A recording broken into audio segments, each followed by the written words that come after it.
امریکہ دندناتا ہے اور اس کا صدر جو دنیا کا سب سے تعفن زدہ اور بدبودار آدمی ہے وہ کہتا ہے غزہ والے علاقہ خالی کر دیں، چھوڑ دیں، چلے جائیں، ہم قبضہ کر لیں گے، تمہارے پاس 4 دنوں کے لیے صرف مال آیا ہے، ورنہ تمہاری یہ اوقات نہیں ہے کہ تم فلسطین والوں کو نکال دو۔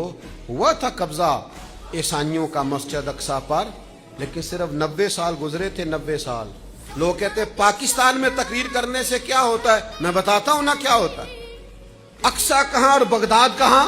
بغداد کے اندر بیٹھ کر ایک درویش نے صرف تبلیغ شروع کی تھی، سنو ہماری تقریروں سے کیا ہوتا ہے۔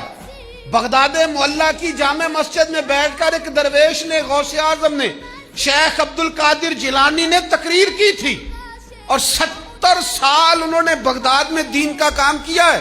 ایک شخص اپنے بچے کو انگلی سے لگا کے غوث پاک کی محفل میں لایا کرتا تھا، بٹھایا کرتا تھا، لے جایا کرتا تھا۔ پھر وہ بچہ بڑا ہو گیا، پھر اس نے 70,000 کی فوج بنائی، پھر اس بچے نے فلسطین پر جا کر عیسائیوں پر حملہ کیا، پھر مسجد اقصی کو آزاد کیا۔